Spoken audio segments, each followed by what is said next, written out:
Order. Tabling of documents. Dépôt de documents. I have the honour to lay upon the table the report of the Privacy Commissioner concerning the Privacy Act for the fiscal year ended March 31st, 2008.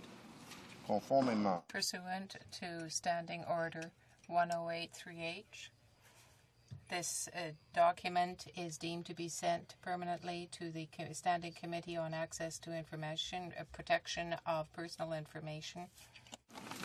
Dépôt de documents. Tabling of documents. Introduction of government bills. Déclaration de ministres. Statements by ministers. Reports from interparliamentary committees. Présentation de rapport. Presenting reports from committees. No, she's not. Dépôt de projet de loi émanant. Introduction of private members' bills. First reading of Senate public bills. Motion. Motions. Presenting petitions. L'honorable député The Honourable Member for Ottawa-Vanier. Thank you very much, Mr. Speaker.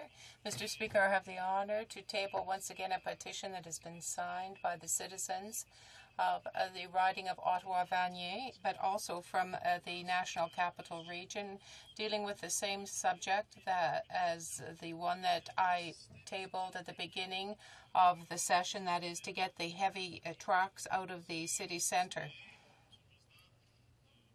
Mr. Speaker, the constituents would like to have a bridge built to the east or, if necessary, to the west, but in any case outside of the city centre. They are asking the Government of Canada to direct the National Capital Commission to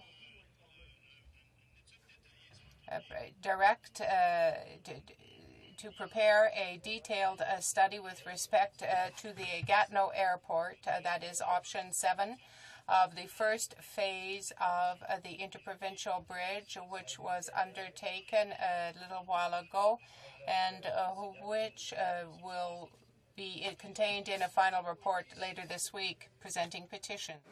Questions on the order paper. The Honourable Parliamentary Secretary to the Government House Leader. Thank you, Mr. Speaker. I ask that all questions be allowed to staff. Agreed, and so ordered. Je suis maintenant prêt à me rendre. I am now ready to rule on the question of privilege raised by the Honourable Member for Malpeque on November 27, 2008, concerning a letter that the Honourable Parliamentary Secretary to the Minister of Natural Resources and the Canadian Wheat Board sent to grain producers to encourage them to support particular candidates in upcoming elections for directors of the Canadian Wheat Board.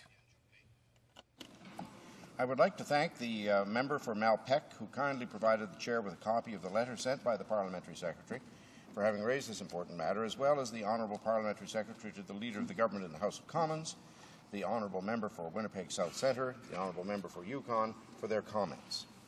In raising this question of privilege, the member for Malpeque alleged that the Parliamentary Secretary to the Minister of Natural Resources and for the Canadian Wheat Board inappropriately used confidential mailing lists and the franking privileges of the House for political purposes. He argued that the use of a member's parliamentary letterhead and franking privileges to influence a democratic process constituted a violation of the member's privileges.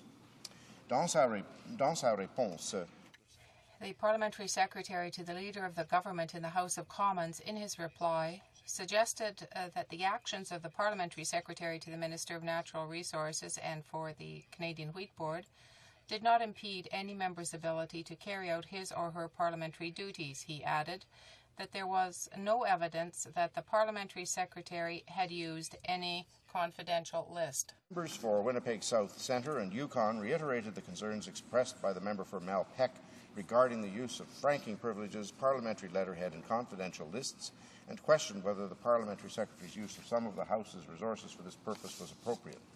It might be useful to remind honourable members of some of the principles involved. Franking privileges are granted to members of Parliament by way of the Canada Post Corporation Act. The question of franking privileges has arisen and been ruled on in the past. One of the cases dealt with the use of the frank by some members of this House to send messages in support of a political party in a provincial election. In his ruling, found in the debates of October 16, 1986, on pages 405 and 6, Mr. Speaker Fraser stated, "I think it is clear that there could be cases where, depending upon the content of the communication sent unto the Frank, it could be a question of privilege if the content worked against the right of members to free expression and the carrying out of their obligations as members." Unquote. In that instance, he ruled that there was no question of privilege. Another case pertained to the member's use of a householder mailing use of householder mailings of a partisan political nature in the course of a by-election. Just as with the interventions of the members for Winnipeg South Centre and Yukon, several members at that time questioned the interpretation of the House's guidelines and use of resources in this regard. Dans ce cas précis, in that case, Mr. Speaker Fraser stated on March 18th, 1987, on page 4301 of the debates, and I quote, "In any case, the breach of guidelines does not necessarily constitute a breach of privilege. It seems to the Chair that nothing which has been complained of has in any way obstructed the House or any of its members in carrying out the activities for which they were elected." End of quote. As in the cases cited, the current dilemma contains two elements: the question of whether the franking privileges granted by law to members were used appropriately. Such questions are better addressed through administrative avenues. The second component is whether the mailing affected the members' privileges. The Chair could find prima facie privilege in this case if arguments have been made that the distribution of the material in question defamed or in some way interfered with the member's ability to carry out his or her parliamentary duties. But no such arguments have been made in this instance, and there is no evidence to this effect. À la lumière des précédents, the Chair listened carefully to the arguments of honourable members and reviewed the content of the letters sent by the Parliamentary Secretary to the Minister of Natural Resources and for the Canadian Wheat Board. I have considered the matter in light of earlier speakers' decision and grounds for finding a prima facie breach of privilege in this case.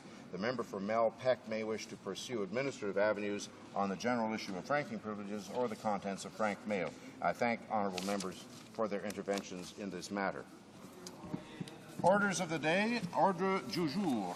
Order eminent du gouvernement. Government orders. Government business number 1. Economic and fiscal statement, and on the previous question.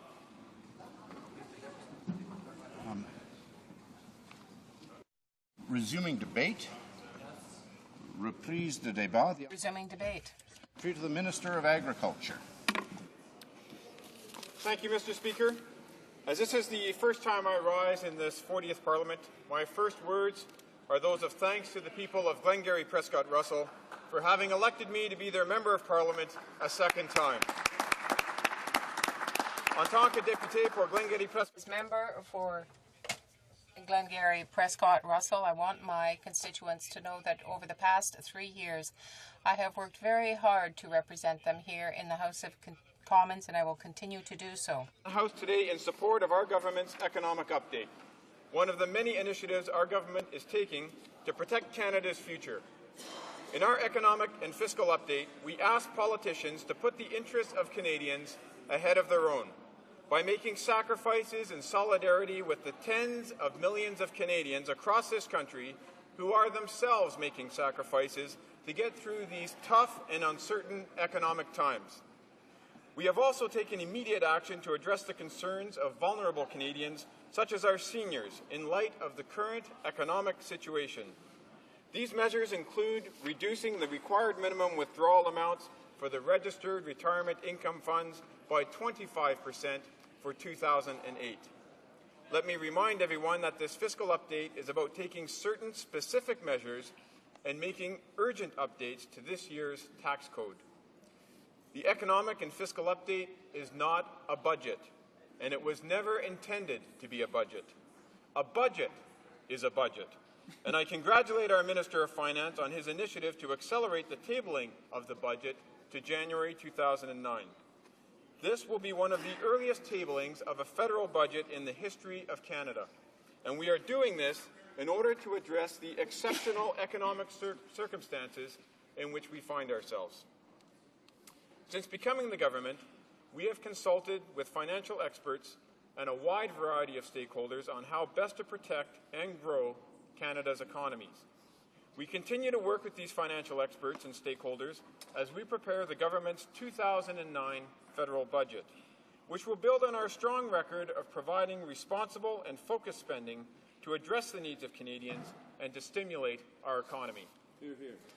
It is important to remember, Mr. Speaker, that our Conservative government saw this economic situation coming long ago, and we have been taking action all along, but particularly since early last year when we tabled our 2008 budget entitled Responsible Leadership for Uncertain Times. It is in this budget that we moved ahead with our historic $33 billion infrastructure plan and continue to lower taxes for all Canadian families and businesses. While other countries around the world are now scrambling to come up with ways to address the current economic situation, Canada is ahead of the curve, with an ambitious infrastructure plan already in place and more money flowing through our economy thanks to the tax reductions we have introduced. Mr. Speaker, we are taking action in these uncertain economic times. But as we are focusing on the economy, the opposition is putting their own interests ahead of the interests of Canadians. The Liberal, NDP and Bloc refused to accept the results of the election we had just 6 weeks ago, and are now conspiring through secret meetings and backroom deals to seize power and to install an unelected coalition led by a leader that Canadians overwhelmingly rejected on October 14th. This is a desperate move on behalf of the opposition, and the result would be disastrous for Canada and for our Canadian economy. And don't take my word on it, Mr. Speaker. The Leader of the Opposition himself said in the September 23rd edition of the Toronto Star, only 10 weeks ago, the Leader of the NDP does not understand the economy. I cannot think that Canadians will give their support to a man who will kill jobs and everything in the country in raising the corporate tax. Mr. Speaker, he said that in addition, he said on October 10th, only 7 weeks ago, in the Chronicle Herald, quote, I can't govern with somebody who wants to raise taxes by $50 billion. Well, Mr. Speaker, the Leader of the Opposition has turned his back on his previous comments, and now he is ready to put the interests of our country at stake for a self-serving and highly irresponsible power grab. Not only would Canadians have forced upon them a coalition led by a party that promised a job-killing carbon tax, they would be working hand in hand with a socialist party that has promised to raise business taxes, and worst of all, that would be propped up by a separatist party whose sole purpose is to break up Canada.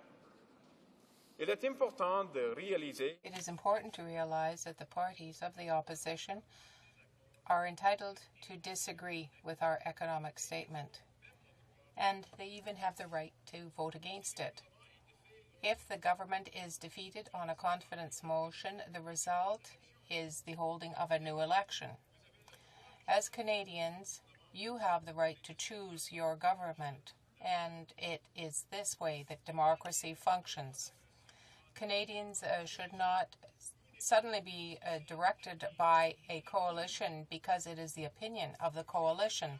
And, Mr. Speaker, during the most recent election, no Canadian voted for a coalition government. 0%, Mr. Speaker. The opposition is trying to install a coalition government directed by the Liberal Party of Canada, a party that has just received its lowest vote rating since 1867. The Leader of the Opposition wants to be Prime Minister, but he was massively rejected by Canadian voters a mere 6 weeks ago. And now Canadians have learned that there were secret agreements between the NDP and the Bloc concluded well before the economic statement was delivered. The separatist coalition is not about the economic fiscal update. It is about seizing power without an election. It is not about a budget or about the economy. It is about seizing power without an election. And it is not about democracy.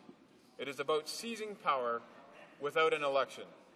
As the Prime Minister stated earlier this week, the privilege, the great privilege of governing must be earned from the electorate, not taken.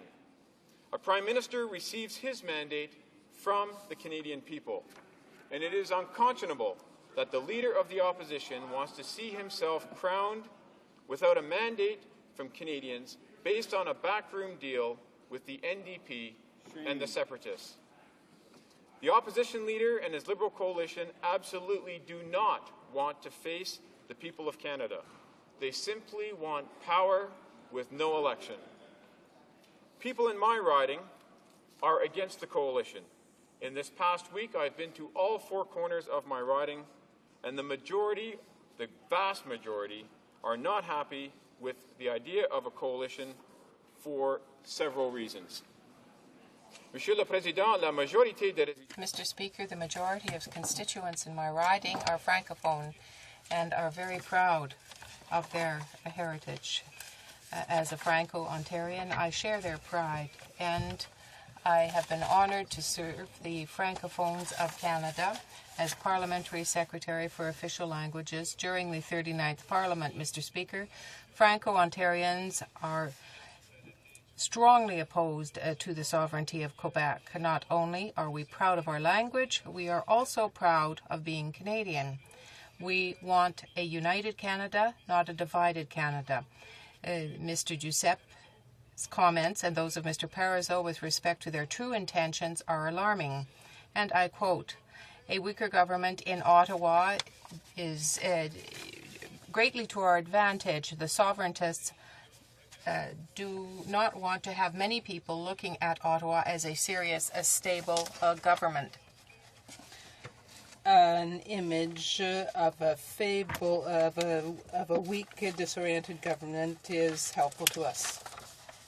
So there we have it. The former Premier of Quebec, Jacques Parizeau. Order, please. Remember that not to use proper names, but riding places or titles. I thought I heard the proper name of the member of the Bloc Québécois. So riding names or titles, please. Mr. Speaker, thank you very much. Rappelons-nous. We should also keep in mind that former Premier Jacques Parizeau applauded the impressive victory of Gilles Duceppe, the leader of the Bloc Québécois, in the last election. The Bloc is also an integral part of this coalition government being proposed in Ottawa. Can see for themselves the threat to our national unity that this separatist coalition poses. The second concern is also with the leader of the opposition presuming that he will be the next Prime Minister. There is a pride here that offends Canadians. Canadians do not like arrogance in politicians, and the leader of the opposition was soundly defeated by Canadians in the last election, and Canadians, Liberal Party members and supporters included, feel strongly that he should not be the Prime Minister just because he says so. Malgré notre Despite our desire to lead by example by doing without the funding for political parties, it is now clear that the opposition parties are not prepared to put their interests behind those of Canadians. We have withdrawn our proposal to eliminate the subsidy to politicians and political parties. We have shown our desire for compromise with the opposition parties to have our economic statement adopted, which would be in the interest of all Canadians. I would therefore invite the opposition to show wisdom and patience and to wait for the 2009 budget in the coming weeks. Unprecedented events here on the Hill, I'd like to reassure the people of my riding that I am their Member of Parliament. They elected me, they gave me a strong mandate, and that will not change during these challenging times. However, the Liberal Party and the NDP have crafted a deal with the Separatist Bloc Party, a party whose main aim is to attack the unity of Canada. They have formed a coalition and are trying to seize power and to install the Leader of the Opposition as the Prime Minister. The same leader that was overwhelmingly rejected by Canadians and by my constituents just 7 weeks ago. And they want to do all of this without an election. Mr. Speaker, I encourage each of my constituents and all Canadians to make their views known on this very important issue. There are many websites, including mine, which will help them make their voices heard. Now is the time to act. Now is the time to stand up for Canada. Thank you. Questions and comments. Questions et commentaires. L'honorable député. The Honourable Member for Moncton Riverview Dieppe. Thank you, Mr. Speaker. I would like to ask the member, with all due respect, because I know that he was a member of the Canadian Armed Forces, but I have to ask him two simple questions. Issue of arrogance and honesty that he said were so important in a leader. Did the Prime Minister tell the truth when he said there were no flags behind the table where the three signatories to the coalition entente took place? Did he tell the truth? The second question, if the support of the Bloc Québécois is so heinous and so awful, why did his government rely on that vote 140 times in the last Parliament? Why did they accept the support 140 times for bills they thought were important to move their agenda forward if it is so awful to accept the support of the Bloc Québécois on bills before this Parliament?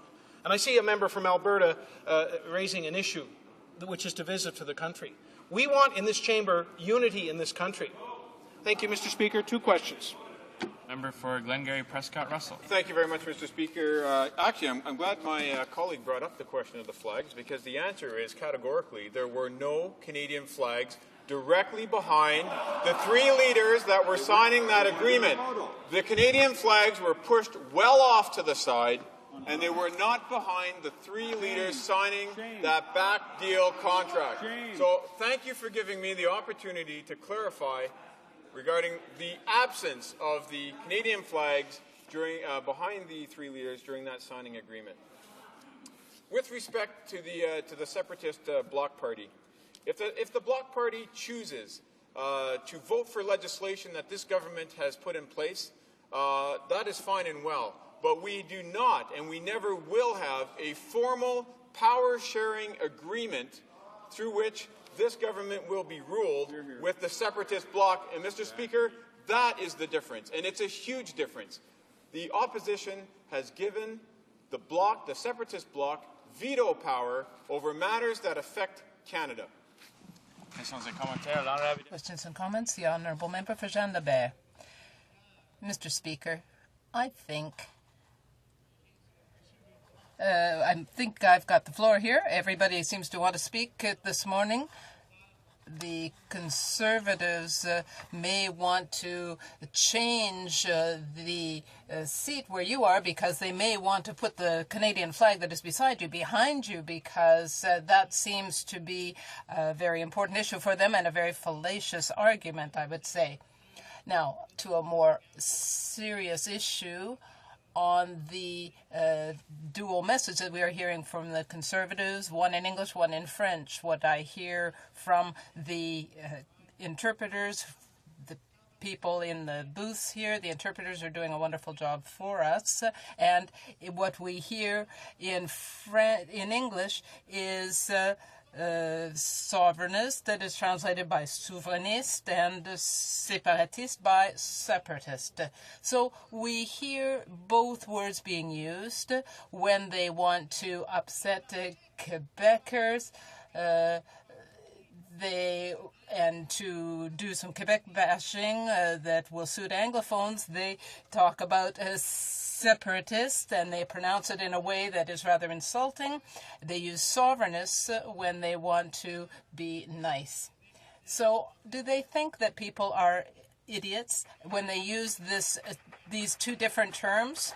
The Honourable Member for Glengarry Prescott Russell.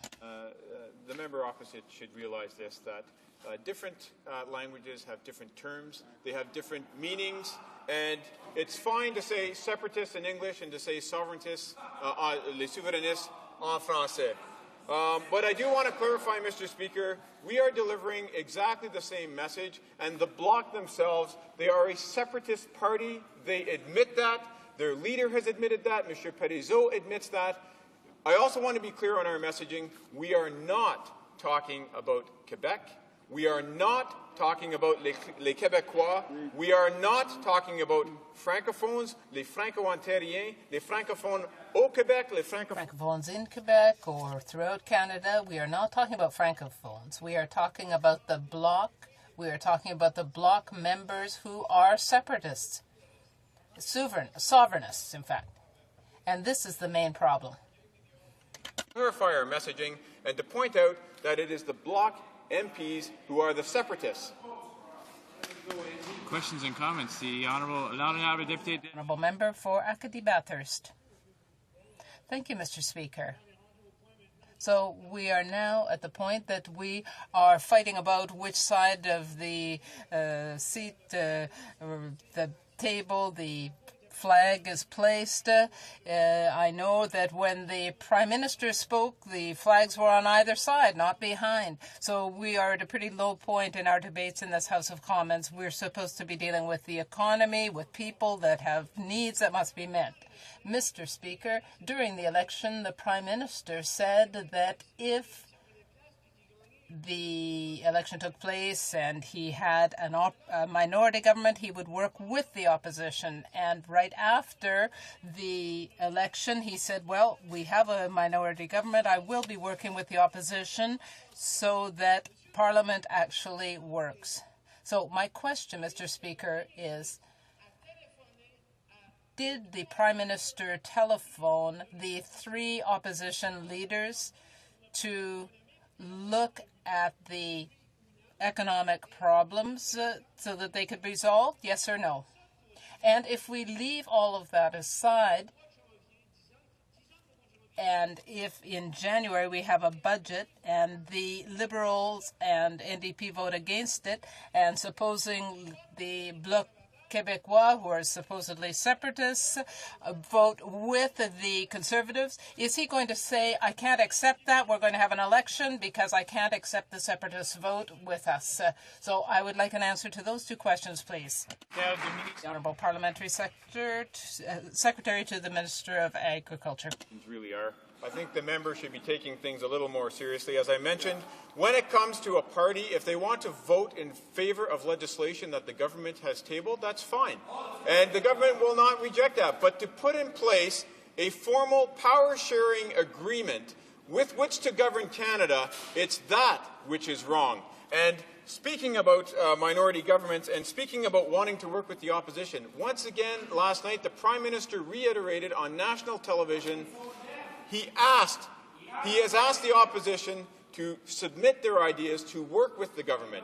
They will not do so, and the leader of this party, the leader of the NDP, had a secret deal with the separatist bloc from long ago. That's right from the mouth of the leader of the NDP, and that's the problem. Does the NDP really want to work for Canadians and work with this government when they're putting in place, behind the backs of Canadians, a secret deal with the Bloc Party? I think not, Mr. Speaker. Questions and comments. The Honourable Parliamentary Secretary, the Minister of Defence. Thank you very much, Mr. Speaker. And I'd like to get back to the issue of the economic update and some facts. And the fact is, Mr. Speaker, Canada represents about 2% of the world economy. Some people seem to think that we can go it alone without taking account of what the other 98% is doing, and that, of course, is ridiculous. I'd just like my honourable colleague to comment on the wisdom or the folly of getting out ahead of what's happening in the U.S., particularly as the most interlinked economy and industries that we have. The folly of getting out in front of them, or the wisdom of waiting until January 27th to field a budget that will take account of what the Americans are doing. The Honourable Parliamentary Secretary to the Minister of Agriculture. Thank you very much, Mr. Speaker, and thank you very much for the question. And I think you're highlighting a key point. In our economic update, we were very, very clear that stimulating the economy is important and it's necessary. However, it is also necessary to work with our biggest trading partner, the United States, and they are about to have a change of government themselves. When we look at the auto industry, they are interconnected between the United States and Canada, and it would be imprudent for Canada to charge ahead with our own stimulus package without coordinating this with the impact it may have in the United States, or what a U.S. package, the impact it might have in Canada. And it is better that we take the time to consult, as I mentioned, with our financial experts, with our stakeholders, with Canadians, keeping an eye on what the Americans are doing, and that we all work together. And I would like to reiterate what the Prime Minister said last night. We are asking the opposition to participate in this process. The Minister of Finance has said that the budget will be tabled in January. There is time between now and January for the opposition to participate in this budget and to participate in this process, this very important process for all Canadians. I ask them to put aside their power grab and to let us work together for the interests of our economy. Resuming debate. Puis de débat, the honourable member for Mississauga South. Thank you, Mr. Speaker, and I'm pleased to participate in the debate on the economic update, which was delivered on November the 27th by the Finance Minister. Unfortunately, Mr. Speaker, the latitude of the debate has been stretched beyond recognition, quite frankly. We've spent far too much time debating politics and other strategic activities. Mr. Speaker, there is a very important matter before us. It is a matter which is going to affect the daily lives of virtually every Canadian. Mr. Speaker, Parliament operates on the basis of confidence. It means that the governing party enjoys the confidence of the House, and it's important to remember that. It also presumes the integrity of the information that is provided outside of this chamber. It also operates on the presumption of honesty. Mr. Speaker, unfortunately, far too often we have situations where people like to state things in a manner which is not really accountable. Accountability, to me, means true, full, and plain disclosure of the reasons why you did or did not do something, so that people will understand. To split hairs, to give a piece of the story without the other part of it, tends to lead to a variety of interpretations rather than the truth, Mr. Speaker, and I think that's what frustrates Canadians. In the election of 2006, accountability was the very first issue that Parliament dealt with.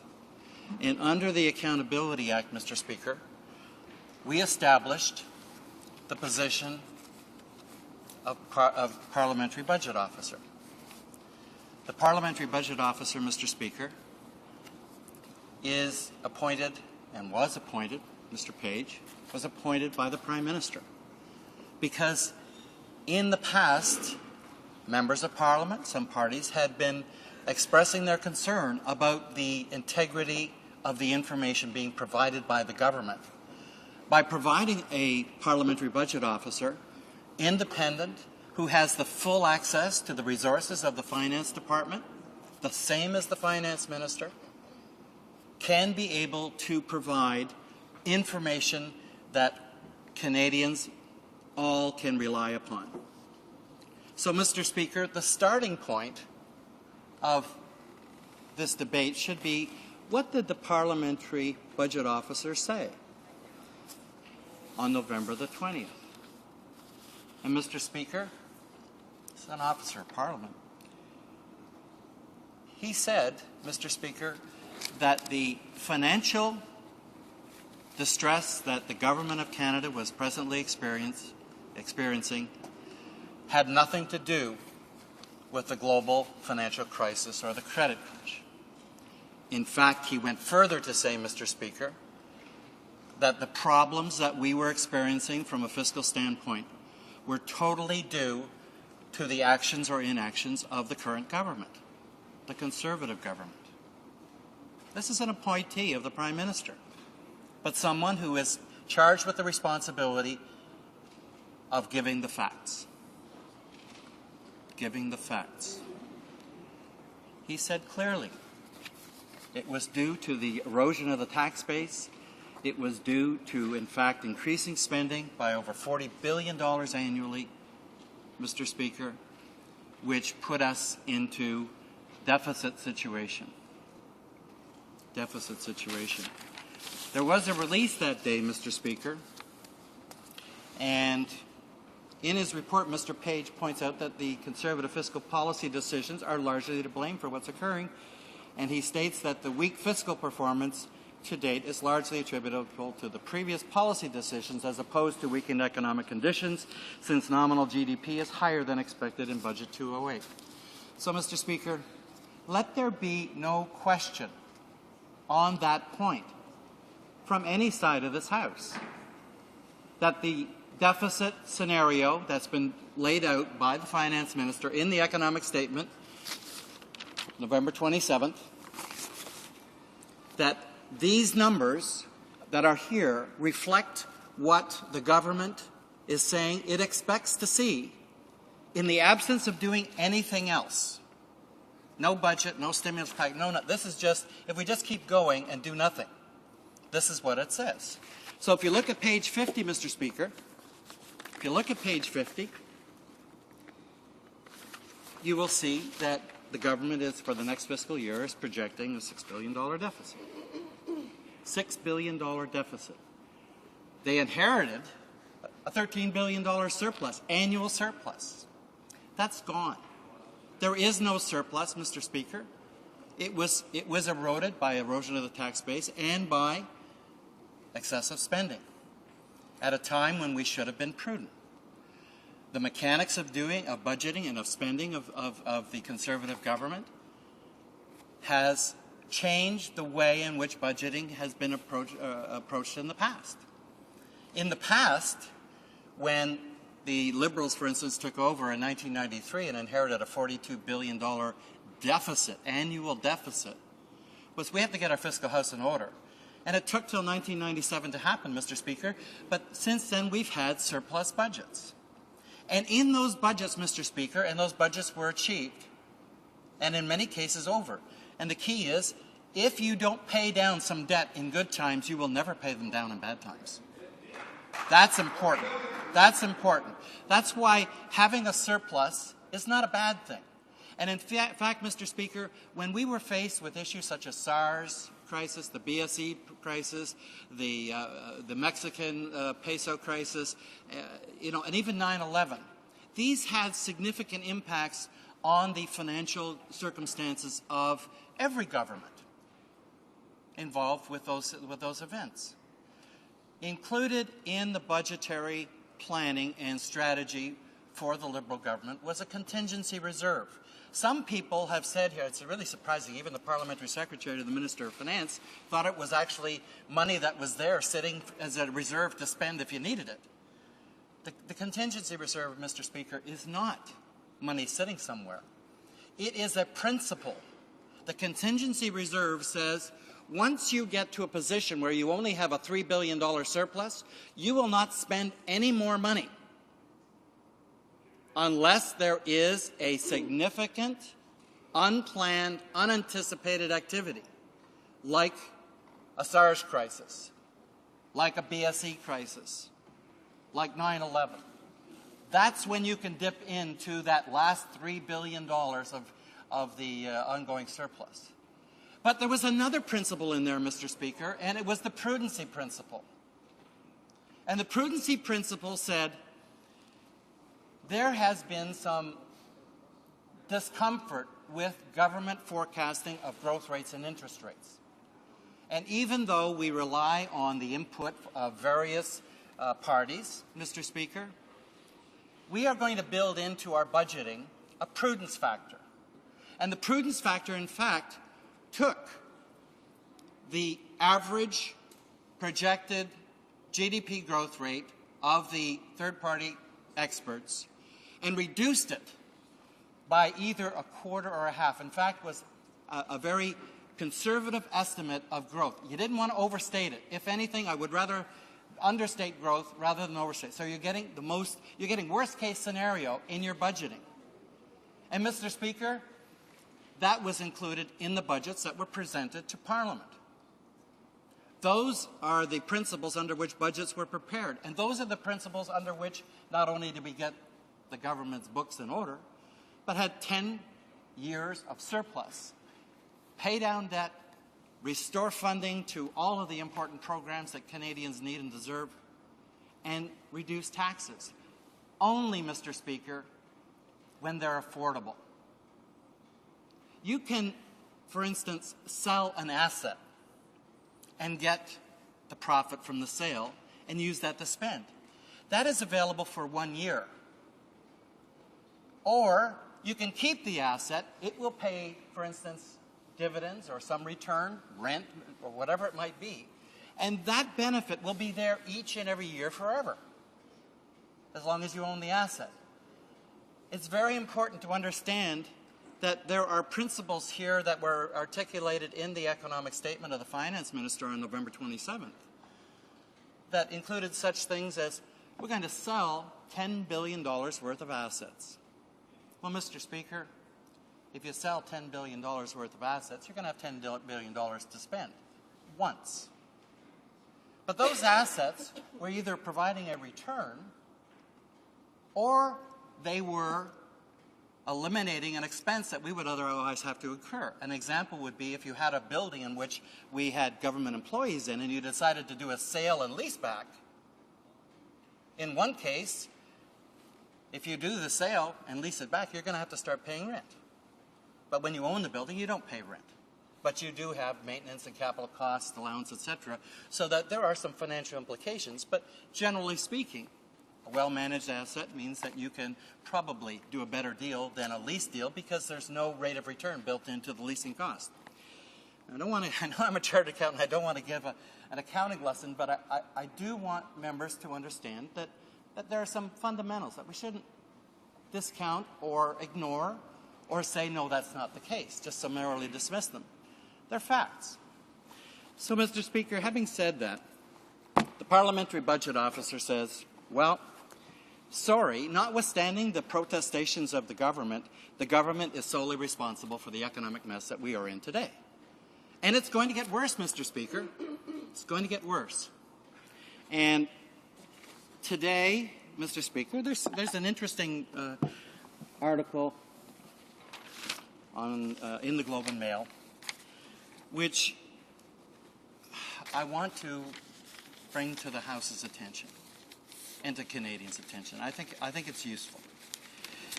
It basically is, the headline is Finance Minister's Plan Prolongs the Pain, forecaster says.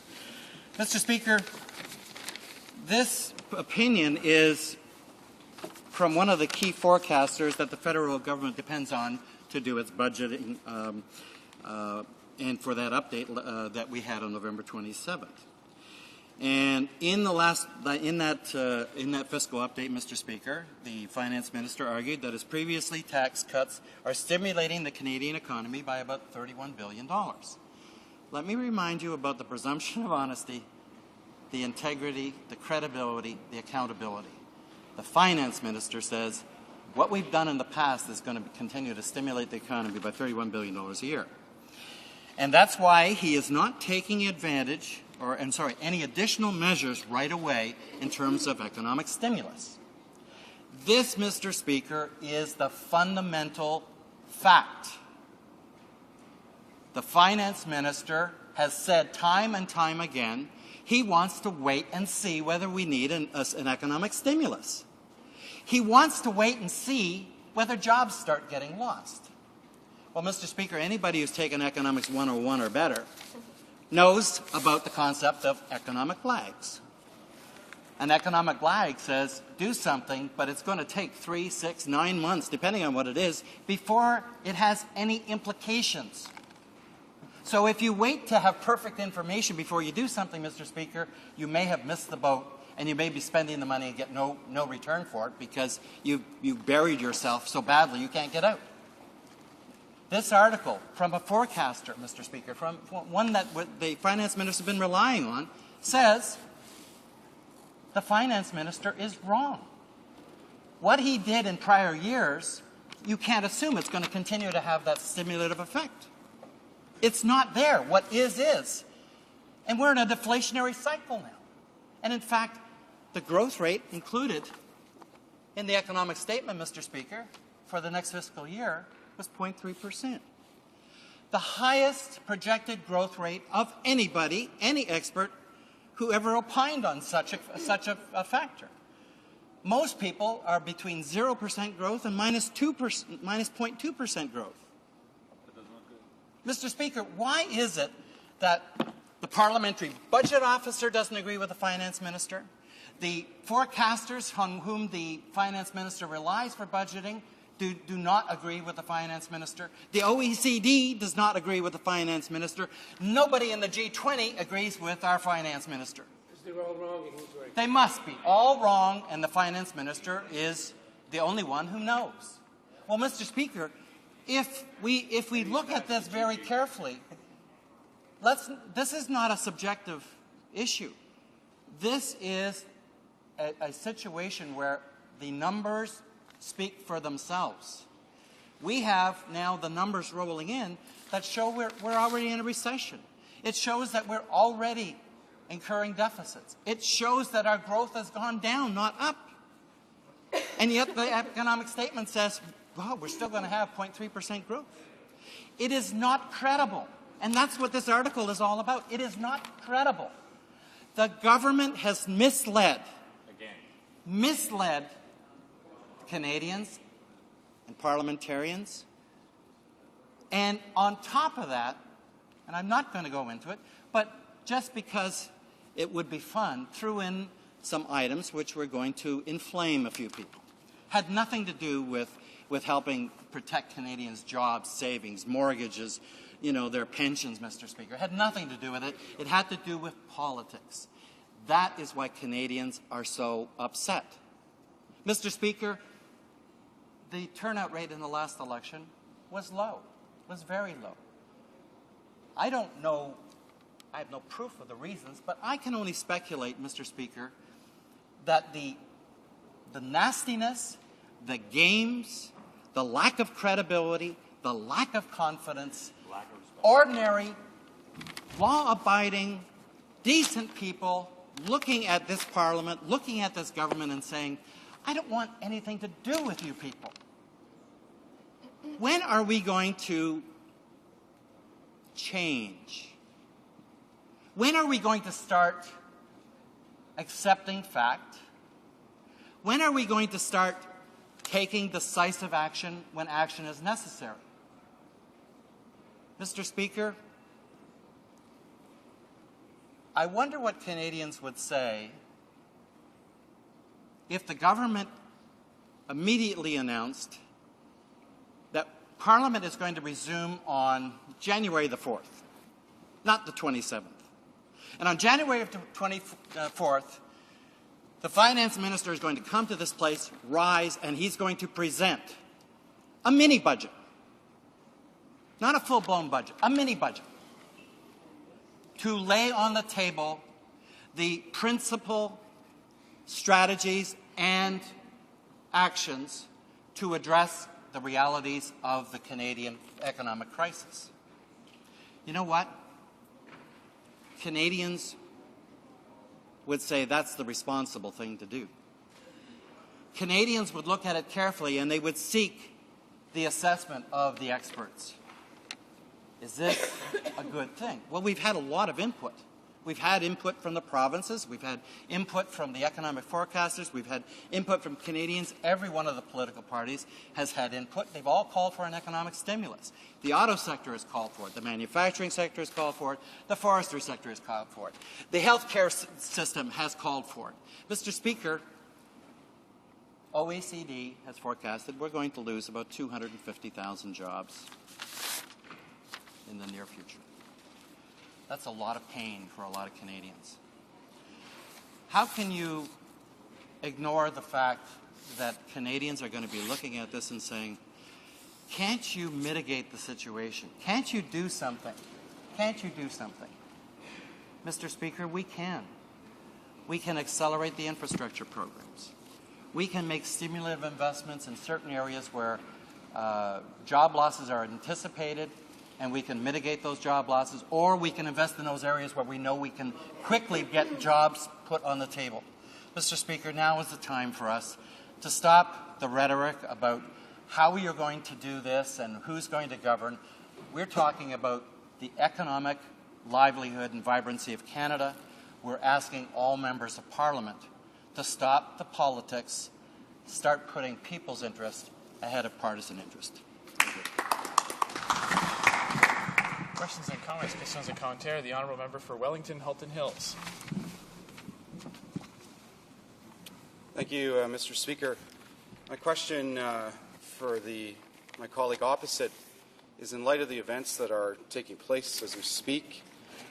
And my question is, what would Robert Baldwin and Louis Hippolyte Lafontaine, the two fathers of responsible government in Canada, the two citizens, one francophone, one anglophone, who reached across the aisle to forge a consensus, two people who, out of the rebellions of the Upper and Lower Canada in the 19th century, argued that violence was not the solution, but that rather a redefined role for the legislative branch of government, one that would see the legislative branch as central to the political life of a nation.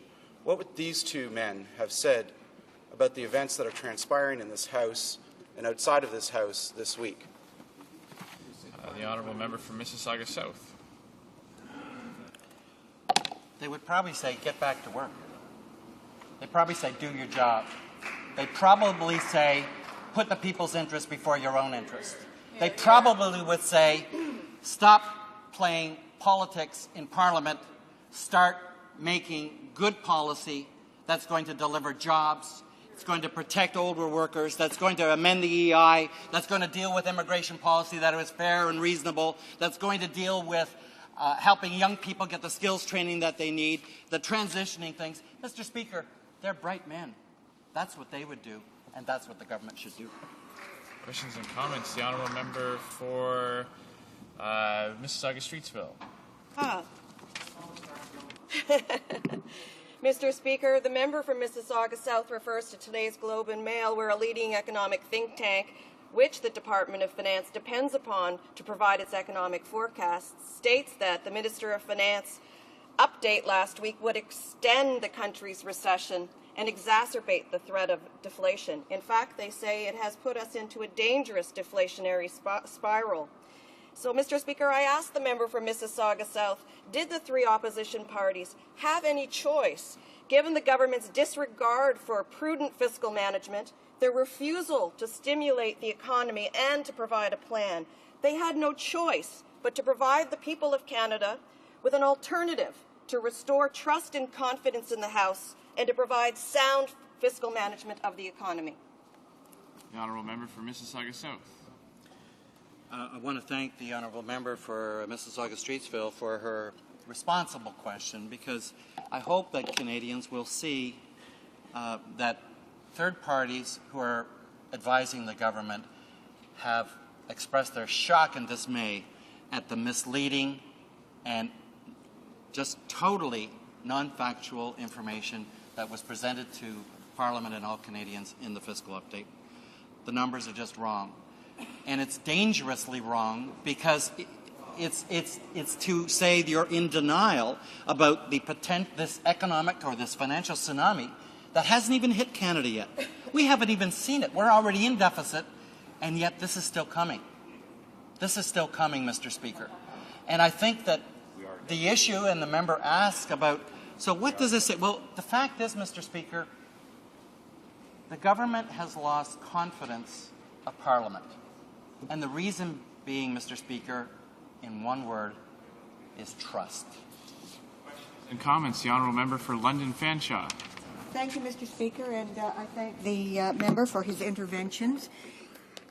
For the past week, well, perhaps even longer, I've been thinking of a line from Dante. The hottest parts of hell are reserved for those who in times of great national crisis refuse to act. And, Mr. Speaker, this has been coming back to me over and over again, because we saw a Prime Minister who had a throne speech, who had an economic update, who even last night had an opportunity to tell the nation that he had an economic plan that would include stimulus so that we could have infrastructure, so that we could address the needs of the automotive and manufacturing and forestry sector, so that we could protect senior citizens and make sure that those who were laid off had employment insurance benefits, and improve the lives of families by increasing the child tax benefit. Why, Mr. Speaker, did this Prime Minister and his government refuse to act? The honourable member for Mississauga South. Well, thank you, Mr. Speaker, and the member is quite right. Let me just finish off with the Globe article today. The opinion of the experts is that the only way to break the credit logjam is for the fiscal policy to leap into action and boost the economy, says this person. And that view is shared by the International Monetary Fund and was signed on to by the leaders of the Group of 20 summit in Washington last month, which included the Prime Minister of Canada. Mr. Speaker, this expert goes on to say he assessed the impact measures of the proposed coalition of the NDP and the Liberals and the policy framework that they laid out, and he estimates that the $15 billion stimulus in 2009 would add 1.4 percentage points to the growth for next year, for a total of 1.6% growth. As a long-term measure, measures hit the economy early. Mr. Speaker, he concludes that the economic coalition of the NDP and the Liberals is a responsible one that will in fact address the needs of Canadians, protect their jobs, their mortgages, their savings and their pensions. Questions and comments. The honourable member for Kamloops, Thompson, Caribou. Good day, Mr. Speaker, and thank you for this opportunity to ask the question from the member opposite. And certainly, I think it's, as a new member, I, of course, have been listening very carefully, but I've also been watching what's been happening out in my riding. And as we speak, some of the stimulus that has been happening in terms of the Western economic diversification, I toured the airport and I saw many, many, many men working in expanding our airport through Western economic diversification. I met with forestry workers. Yes, they're having challenging times, but there was a whole program around retraining.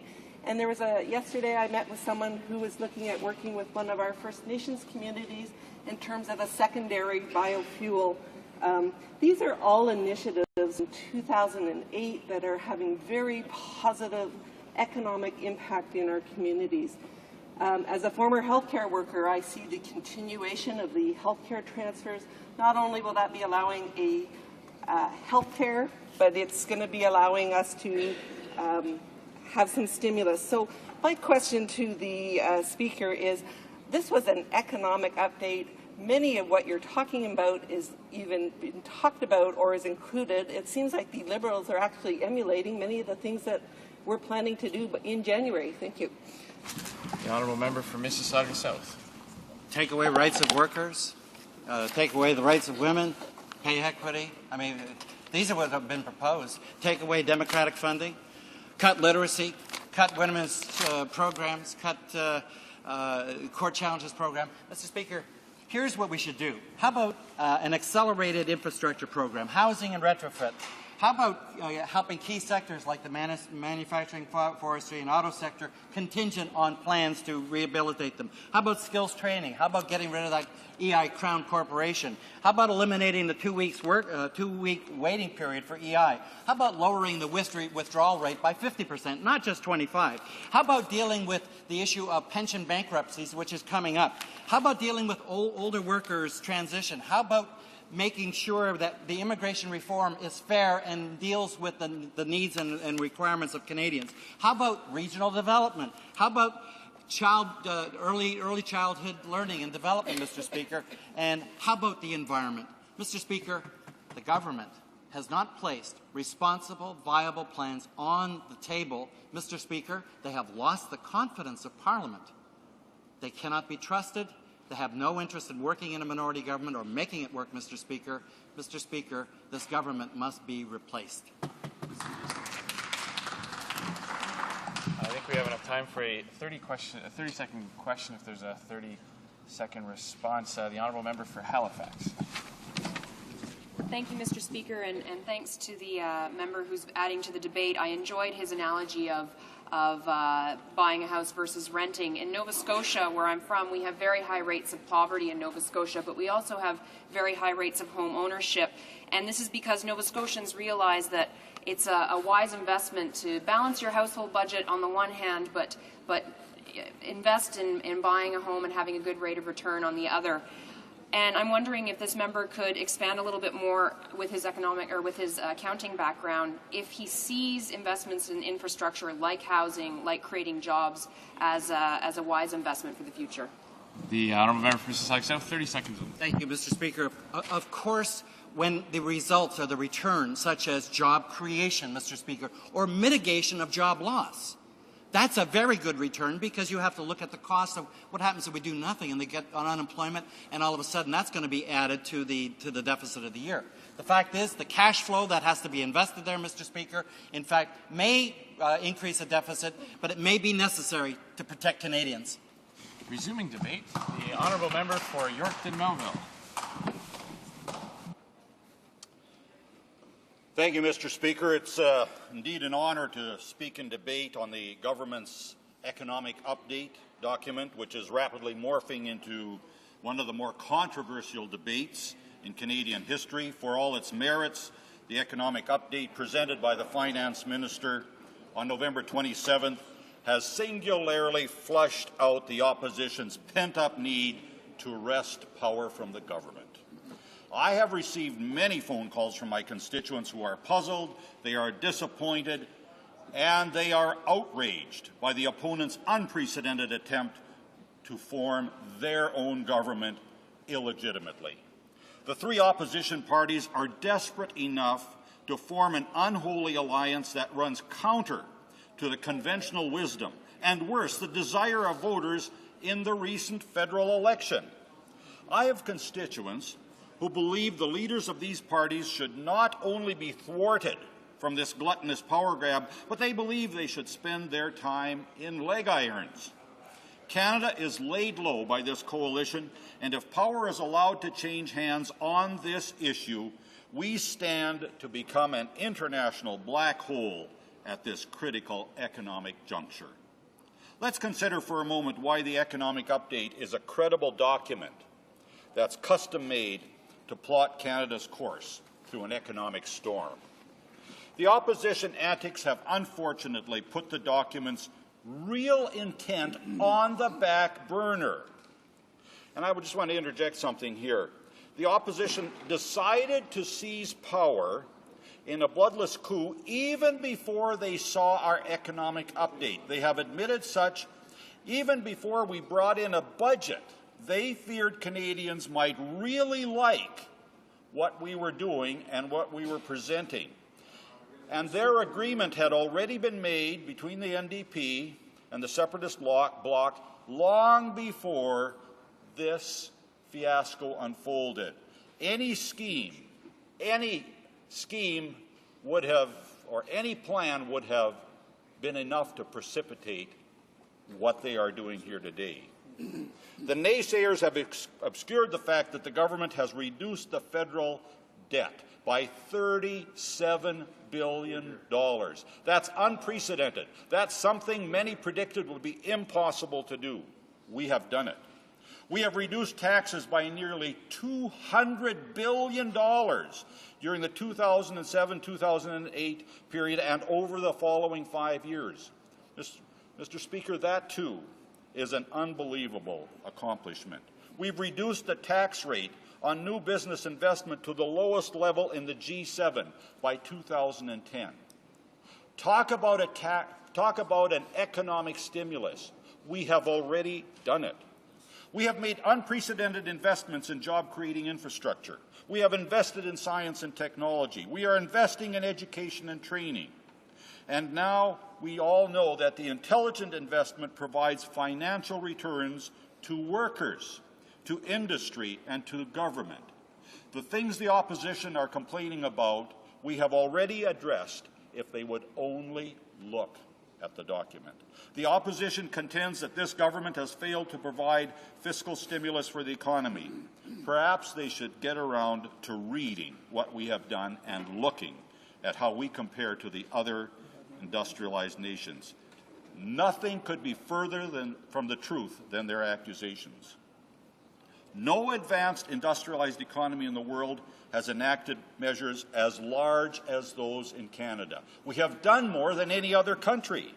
It is notable that the stimulus measures in most countries are temporary, but the Canadian measures are permanent.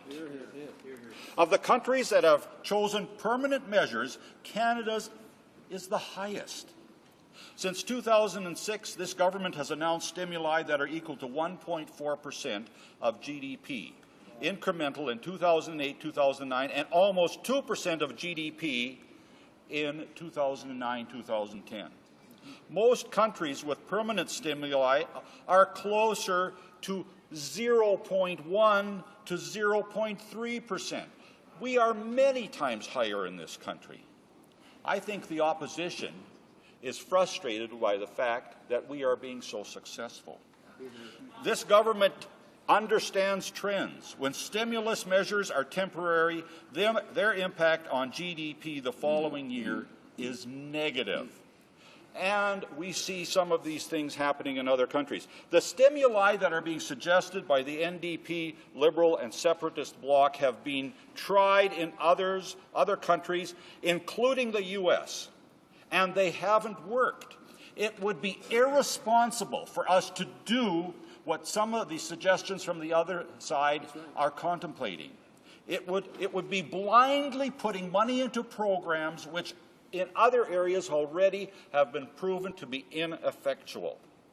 In the year after the measures expire, the government is contributing less to GDP than the year before, which subtracts from year-over-year growth when we put in place ineffective measures to stimulate the economy. Mr. Speaker, does the opposition want this country to grow or not? Yes. Let's consider the opposition's real motive for cobbling together a power grab that millions of people find unsettling, undemocratic, and, of course, downright un-Canadian. One has to seriously consider, Mr. Speaker, what is not to like about a government that has changed the economic face of an entire country for the better. I'd be pleased to tell this House what is not to like about this document from the opposition's perspective. The initial draft of this document was going to remove the taxpayer subsidies paid to political parties, one of 3 subsidies they get. It was about cutting spending, which would have hurt 3 opposition parties because their fundraising tactics are all about entitlements. It's about abject greed. And again, I want to emphasize that we were only removing a partial subsidies to politicians. Their public relations and media relations machine have been cranking out top-notch propaganda ever since November the 27th. And the scale of their abject greed was something we did not foresee. That was a misjudgment on our part. That's where we went wrong.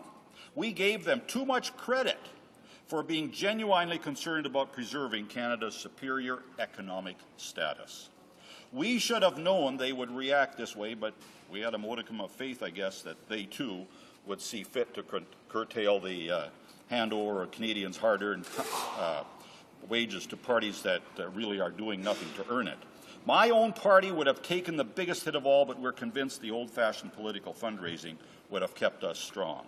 Not so the other parties. All parties should be supported by people who have enough faith in their policies to open their wallets voluntarily and invest in our collective future. That's democracy. The opposition parties don't see it that way, and that's why they pretend to object to the economic update as a whole. My constituents have seen through this, and I suspect Canadians from coast to coast have seen through it as well. And that's why the opposition parties choose to hide behind each other's skirts rather than taking that issue to the people. Our government would prefer to have another election, but watching the opposition smugly threaten to snatch power without an election is a cowardly solution. All 3 parties need the taxpayers' subsidy because they don't have grassroots support to carry on their viable political parties. I think this is cowardly, and I can only hope Canadians will punish them for it. I fear for the country, if this coalition is allowed to form government, I fear that the reaction from Western Canadians will be one of intolerance for a kangaroo government that will almost surely neglect their needs. This is a very divisive move on the part of the opposition. The Bloc Québécois gets up in the morning to rip this country apart, and yet they are an integral part of the coalition that can dictate policy to government. How have we arrived at a point where the Liberal Party and the NDP will take them into their tent? Attempting to bring down the government is a slap in the face of all Canadians, and none more than those who live in my province. The coalition is adding insult to injury for the people who grow our food. The Liberals, NDP, and Separatist Bloc are turning a blind eye to Canada's real risk takers, our farmers, whose livelihoods depend solely on good weather, decent prices, and hard work. The coalition parties should not be surprised if there's a wholesale revolt against their power grab by rural people from all across Canada. They are, by all indication, mad as anything at the entire parliamentary institution, and all of us in this place bear the blame. This government is attempting to restore parliamentary equilibrium. We have offered concessions by removing specific controversial issues from our original economic update in an effort to restore calm. And I repeat that. We have offered concessions. We are willing to work together with the opposition parties. We have invited them to submit their proposals. No, they want to simply grab power. They are not interested in restoring calm. The new coalition will have nothing of our offer to have them work together with us. This is clear evidence, Mr. Speaker, that the fiscal update was not the issue. It was an excuse for their banana republic-style bloodless coup. Parliament has plummeted to perhaps the lowest ebb in our nation's history, and it's up to us, all of us in this place, to fix it. If we fail in our quest to put the economic well-being of Canadians first, I think they have struck a nerve, Mr. Speaker. I think some of them do not like the fact that we've pointed out that the Liberals have joined together with the Separatist Bloc. Let me continue. If we fail in our quest to put the economic well-being of Canadians first, we will surely deserve all the vitriol and derision that comes our way from across the nation. And believe me, Mr. Speaker, it will come. If we do not relent, if the coalition does not stand down, how can we expect anything but a cynicism and outrage in return? It's painfully obvious that the coalition was created to provide them with a quick and easy access to the public purse. That's what it's all about. Get a hold of the Treasury of Canada. It's all about getting drunk on power that they have not earned. The electorate told us, each one of those parties, that they do not deserve to form a government on October 14th. That's just 6 weeks ago. We haven't even had time to bring down a budget. And budgets should be the point at which a government lives or dies. They should be when confidence motions take place. The opposition was not even willing to wait for that time. It's incumbent upon the Governor-General to remind these parts of the coalition some that the electorate made it clear they were not invited to govern this country. If I was still a school teacher, Mr. Speaker, I would be tempted to send all three parties to their separate corners to think carefully about what they are threatening to do. Maybe perhaps more appropriately, they should consider what they're about to undo. They can tear this country asunder as they cater to their own self-interests. Punks and street gangs know there's safety in numbers, and these parties are using their collective numbers to bully the country and letting them ascend to power. Opposition parties point to the results of the last election. They say the Conservatives didn't get 50% of the votes. But, Mr. Speaker, I'd like to point out to the person heckling me across that the separatist coalition that they formed got 0% votes in the last election. And yet they want to grab power. The gangs can become unruly mobs when leadership are challenged and the pecking order is disputed.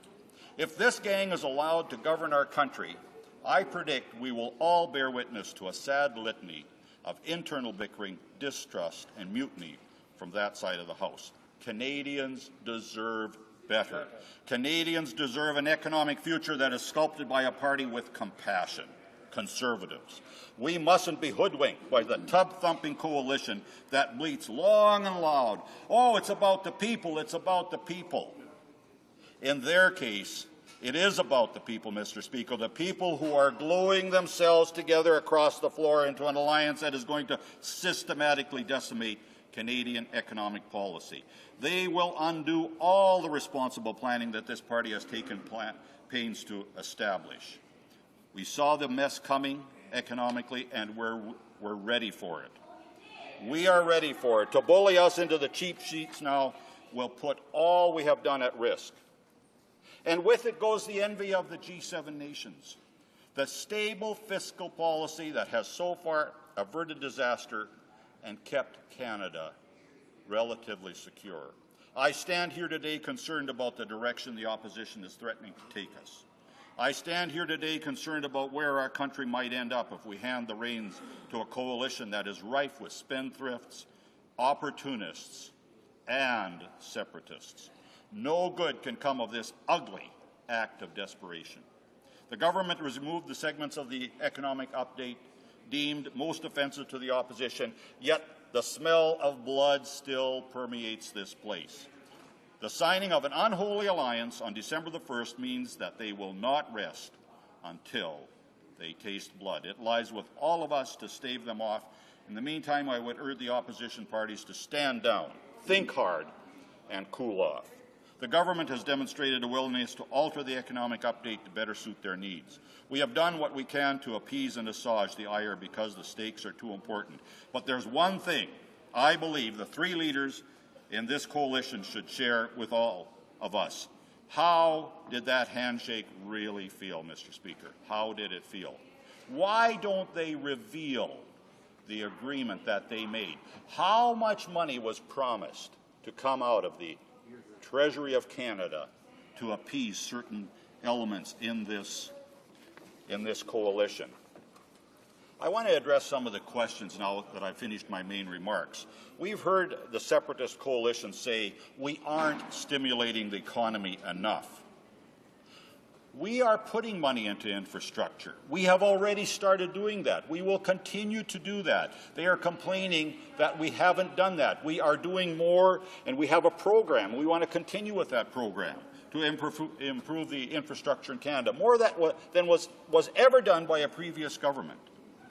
That will help business, and it's being done in a very responsible way, and that will help the country.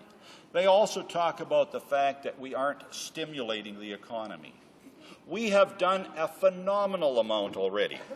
The tax measures that will take place on January the 1st, 2009, and that are being put at risk are the tax-free savings accounts that Canadians will be able to establish.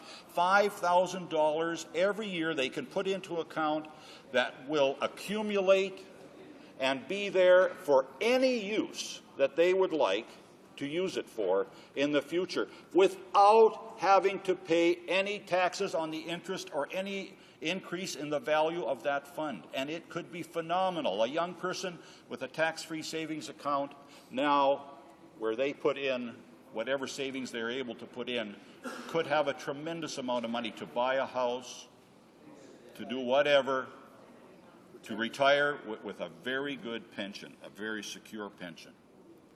We're increasing the basic personal exemption amount to $10,100 this year.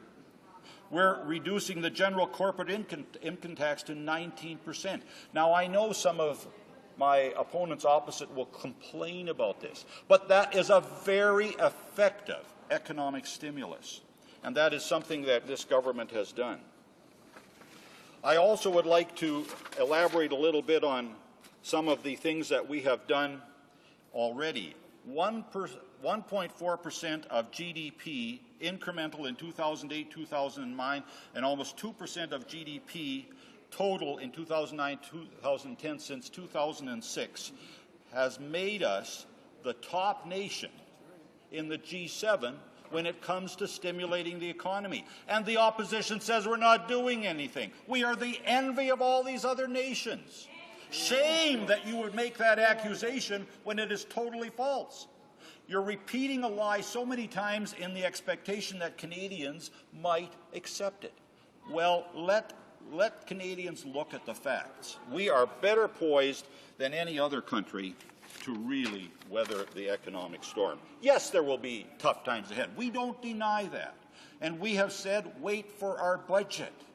Wait for the budget. But I think there's a fear there that when Canadians see what we are doing, we will get more support. And this coalition, this unholy alliance that's been formed, will really, have to sit in the cheap seats for a long, long time. Money will be spent to hold this separatist coalition together.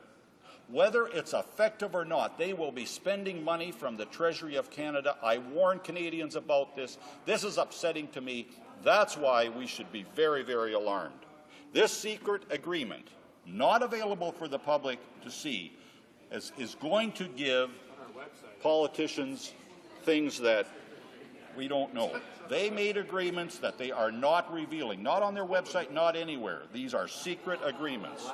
This is a power grab by the opposition, irresponsible, to get their money on the Treasury, the money in the Treasury of Canada. Thank you, Mr. Speaker. Questions and comments? The honourable member for Scarborough-Guildwood. The Liberal Party has been saying for months now that the numbers of the government are just fantasy numbers. And for our troubles, we've been ridiculed from one end of the country to the other. But now, Mr. Speaker, the truth is starting to come out. And I want to I want to offer the observations of the Organization for the Centre for Spatial Economics. The Centre for Spatial Economics is, Mr. Speaker, for background purposes, the key economic prognosticator for the Department of Finance. There's essentially four of them. And everybody feeds off the numbers of the Spatial Centre. And here's what they have to say, Mr. Speaker. The Finance Minister has argued that his previous tax cuts are stimulative. The Centre says that's faulty math. It's fantasy, says Robert Fairholm. Most of the short-term stimulus has already gone through the economy. It's enough to push the economy into negative territory. Economically speaking, it doesn't make sense in terms of fiscal policy. Economists have widely panned the federal government's update last year for presenting unrealistic forecasts of small surpluses. The country is in deficit, Mr. Speaker. It is in deficit and has been in deficit for a while now. And it was, in fact, in deficit during the election. So I put to the honourable member, why is it that his government, in the person of the Minister of Finance, is actually putting forward false numbers? Why is he manipulating the Department of Finance to produce fantasy surpluses? So if he could answer that question, how does he answer? The honourable member for Yorkton Melville. I appreciate the question from my friend. We've been in Parliament together for a long time, and I respect his judgment in a lot of different respects. But on this particular issue, he's not right. He is misleading Canadians by what he is saying. I really would have a question for him if it was the other way around. I'd like to know why the Liberals are doing this. It just doesn't make sense. He knows better. I know he has enough sense to realize that most of the things that we have done are very, very effective. He's doing some quotations. Let me do some quotations. In fact, I just had a friend of mine. We grew up together in my little town, and he was head of credit. Already, Mr. Speaker, I've got time to answer here. I want to talk about the head of the credit unions in Canada telling us to do whatever we can to maintain power because he is so afraid of that coalition and what they would do to the economy of this country. I have some quotations. Questions et commentaires. L'honorable député de Drummond. The honourable member for Drummond. Mr. Speaker. Mr. Speaker.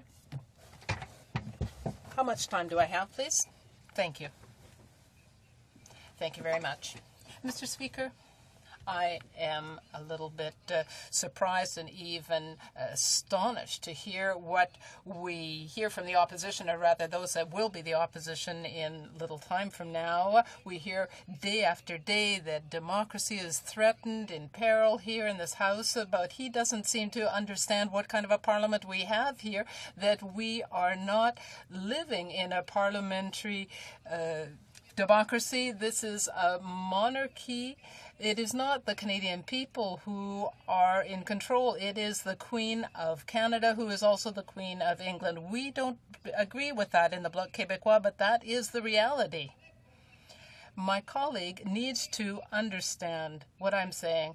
We have made an oath in order to be able to sit here, but we did not swear an oath to the people of Canada, but to the Queen of Canada.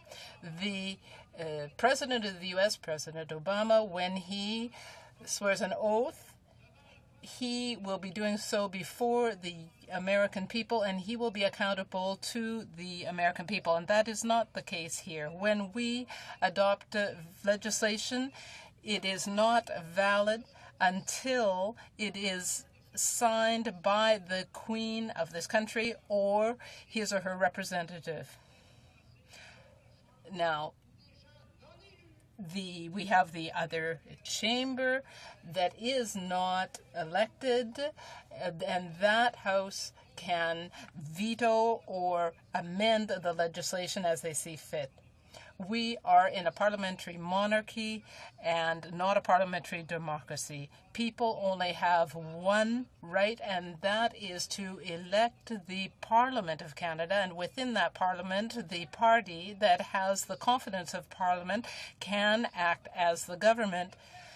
But this government has just lost the confidence of this Parliament, and that is why the government has to step down and step aside. I think that we are seeing an amateur gong show here, in fact. The honourable member for Yorkton Melville. Thank you, Mr. Speaker, and I think the speaker that just asked this question makes the point that I've been trying to make all the time. It is extremely dangerous to form a coalition with a separatist bloc. The question was why. Let me tell you why. Why is it so dangerous to make a coalition of the bloc? They don't necessarily support budget items that help all of Canada. They would gladly see Canada decline so they can say, see, why would you want to be a part of that country? Our economy could be destroyed, and I witness now what's happening in the stock markets as they already are anticipating possibly that there may be a bloodless coup taking place here. That's why it's so dangerous. They don't give allegiance to the Queen. They don't sing "O Canada" in this place. They don't even want the flag behind them when they have a photo taken of Canada. Order. Questions and comments. The honourable honourable member for Scarborough Centre. Thank you, Mr. Speaker. Mr. Speaker, I have a question to ask, but before I do, I want to point out again to all Canadians what is happening here. This gentleman, again, Mr. Speaker, by pointing out the flags, has done one thing again.